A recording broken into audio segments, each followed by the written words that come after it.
সঁচাই কি যে দিনবিলাক আহিল, ইমান সহজে ধান মাৰিব পাৰিম বুলি ভবাই নাছিলোঁ। বৰ আচৰিত লাগে। আহকচোন এই আচৰিত বস্তুটোনো কি আপোনালোকক দেখাওঁ। নমস্কাৰ, মই খাটা মিঠা চেনেলৰ পৰা আপোনালোক সকলোলৈকে স্বাগতম জনাইছোঁ।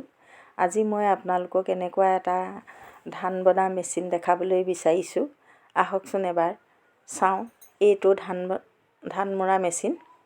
এই ধান মৰা মেচিনটোত এয়া ওপৰত তিনিজন চাৰিজনমান আৰু তলত তিনিজন চাৰিজনমান আছে। তলৰ পৰা ধানখিনি ওপৰলৈ উঠাই দিছে আৰু এজনে আহি ধানখিনি এফালে ওলাই গৈছে। মৰা ধানখিনি এজনে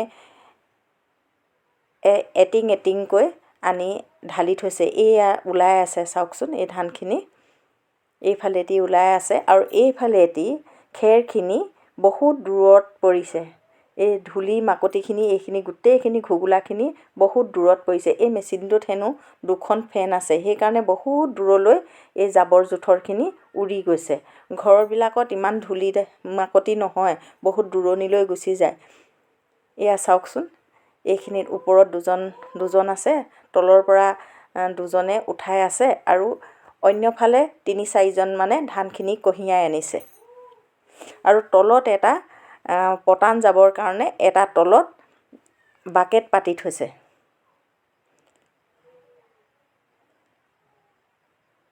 এয়া চাওকচোন। এয়া মই আকৌ কি কৰিছোঁ, এই ধানবিলাক প্ৰথমতে গোটেইখিনি মিহলি হৈ গ'ল।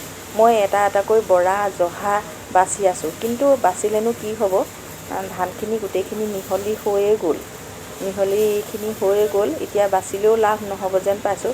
আপোনালোকে বাৰু এনেকুৱা মেচিনত কেতিয়াবা ধান মাৰিছেনে? মইতো এইবাৰ প্ৰথমবাৰ মাৰিছোঁ কাৰণে মোৰ এই ধানখিনি বাছি লোৱা নহ'লে, মই বৰা জহা বেলেগে বেলেগে থোৱা নহ'লে ইমানটো আইডিয়া নাপালোঁ। সেইকাৰণে মোৰ গোটেইখিনি মিহলি হৈ গ'ল। মোৰ এতিয়া জলপান বেলেগে বেলেগে থ'ব নোৱাৰিলোঁ আচলতে, সেইকাৰণে মোৰ গোটেইখিনি মিহলি হৈ গ'ল। আৰু এনেকুৱা এটা মেচিন ইমান সহজতে 1 ঘণ্টাত 500-600 ডাঙৰি মাৰি খতম কৰিম বুলি কৈছে। এতিয়া আমাৰ প্ৰায় আধাতকৈ বেছি হৈয়ে গ'ল আৰু আধাতকৈ কম আছে। আৰু আপোনালোকৰ সেইফালে আপোনালোকে যদি মাৰিছে তেতিয়াহ'লে জনাবচোন, আপোনালোকৰ ধানবিলাক মিহলি হৈছে নাই বাৰু, আৰু কমেণ্ট কৰি জনাবচোন। আৰু এই মেচিনটোত ধান মাৰি আপোনালোকে কেনেকুৱা পাইছে সেইটোও জনাব। আমি ভালেই পাইছোঁ বাৰু এইটোত ধান মাৰি। ধানখিনি জাৰিব নলগা হৈছে, বেছি মেহনত নহয়। আৰু কেতিয়াবা যদি এই ধানখিনিত এই মেচিনটোত ধান মাৰিবলগীয়া হয়, আপোনালোকে বেলেগে বেলেগে বৰা জহাখিনি বেলেগে বেলেগে বাছি ল'ব, তাৰ পাছতহে ধান মৰা আৰম্ভ কৰিব।